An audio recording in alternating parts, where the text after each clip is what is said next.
Les amis, bonjour. Je viens de voir le film The Alto Knights. Knights qui veut dire les chevaliers.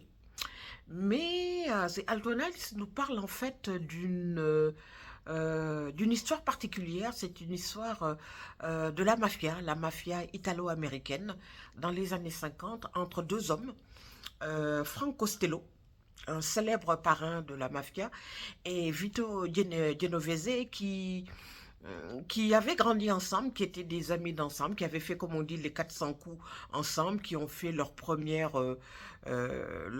business illégaux ensemble.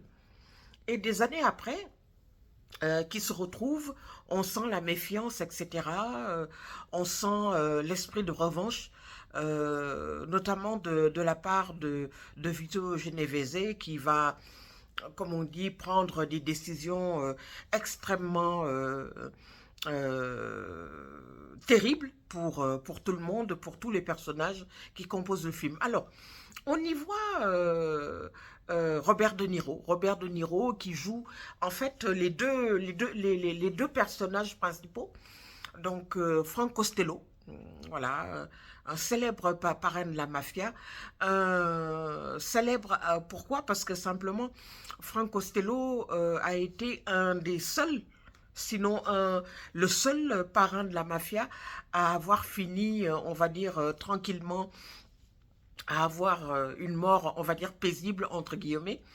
Voilà, les autres sont ou décédés de mort violente, etc., ou alors ont été emprisonnés et sont morts en détention. Voilà, donc on y trouve un homme discret en la personne de Frank Costello, qui a une histoire un peu particulière. Hein. Ces familles d'immigrés d'origine italienne qui sont arrivées à la fin du 19e siècle pour avoir une vie meilleure, mais certaines familles dont les enfants bon, étaient peut-être un peu laissés, on va dire, un peu laissés un peu à eux-mêmes, et se sont embarqués quelquefois dans des chemins de la délinquance et qui ont fini par créer ce que l'on sait, c'est-à-dire les familles mafias avec les trafics de drogue, etc., etc. Robert De Niro donc campe donc ces deux personnages, ces deux figures emblématiques du crime organisé, la mafia. C'est vrai que quand on dit crime organisé, c'est pas tout à fait pareil avec la mafia. La mafia, c'est quelque chose d'ancré, etc., avec des codes, etc. et tout. Notamment un code immuable dans la mafia, c'est-à-dire qu'on ne peut pas prendre la décision d'attenter à la vie de quelqu'un, d'un membre d'une des familles, sans avoir l'aval, comme on dit, des autres familles. Voilà. En clair, c'est ça, puisque le film s'ouvre justement sur une tentative de meurtre, donc en la personne de Frank Costello, qui en réchappe, voilà, miraculeusement, etc., etc. Et c'est un affrontement tout au long de ces 120 minutes entre ces deux personnages, voilà, qui avaient fait leur, on va dire, leur début ensemble, voilà, qui ont fait leurs 4 coups ensemble, mais qui, par la vie, l'un était en prison, l'autre avait pris les rênes du business, comme on dit, et qui finiront par se tirailler, voilà, par se déchirer, etc. Il y a une scène dans le film qui m'a beaucoup marqué.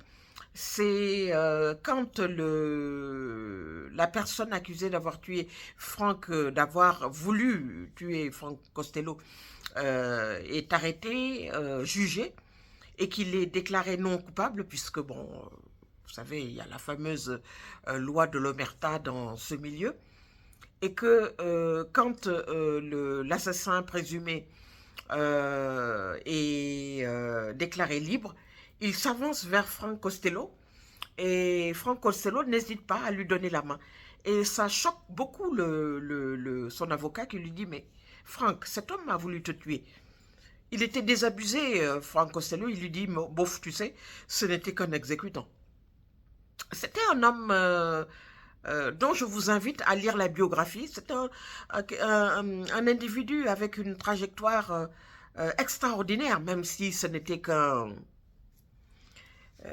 truand, comme on dit, c'était le terme employé à l'époque, un mafieux, etc. Mais il a eu une vie assez particulière puisque voilà, il finira par décéder de mort naturelle.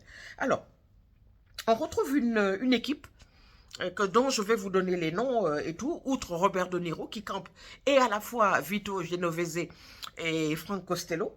On retrouve l'actrice qui joue son épouse, Bobby, Debra Messing, voilà, une belle femme, Catherine Narducci, une des protagonistes également du film, James Chicone, qui joue Carlo Gambino, voilà, Luis Mustello, qui joue Joe Bonanno, etc. Voilà, et beaucoup d'autres personnages, voilà, comme Cosmo Jarvis, qui joue le rôle de Vincent Gigante, etc. et tout.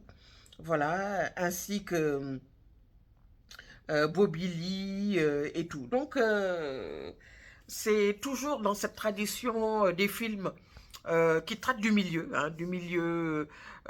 mafieux, etc.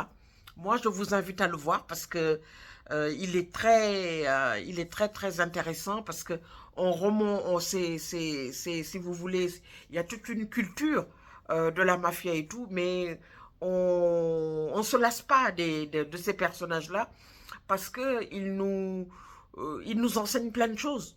C'est vrai qu'on a toujours en tête comme quoi est-ce qu'en Amérique c'est le paradis, on peut y réaliser ses rêves, mais tout le monde ne réalise pas ses rêves en Amérique, surtout quand on voit les événements dramatiques qui se passent actuellement en 2025. Voilà. Donc je vous invite à le voir, il est très bien. Voilà, euh, voilà, euh, avec Robert De Niro, The Alto Knights, voilà, les chevaliers. Alors Alto, ça peut vouloir dire grand, alt, ça veut dire grand, voilà, Alto Knights, les grands chevaliers, etc. C'est à vous de vous faire votre propre idée. En tout cas, moi, j'ai beaucoup aimé. Si vous aimez ce style de film, n'hésitez pas à le voir. Ça traite de la trahison, ça traite des failles de l'être humain. Voilà, qu'on soit mafieux ou pas, ça traite simplement, voilà, de familles qui se sont imposées à force du poignet parce que, bon, à un certain moment, il fallait survivre et trouver, voilà, de quoi survivre. On se remémore quelques noms dans le film, des noms célèbres, comme Lucky Luciano, qui a été un des, sinon le plus grand parrain de la mafia, voilà, qui est arrivé lui aussi très jeune, aux États-Unis, d'origine italienne, etc. Voilà, qui est décédé au début des années 60 et tout, après avoir purgé plus de 10 ans en prison, etc. Voilà, donc si vous aimez ce style, n'hésitez pas. The Alto Knights avec Robert De Niro, Debra Messing, Cosmo Jarvis, Sidney Miles, Catherine Narducci, James Chicone, Luis Mustillo, Michael Rispoli, Matt Servito, Jenny Malone, etc. Voilà, The Alto Knights. À très bientôt. Merci beaucoup. Au revoir.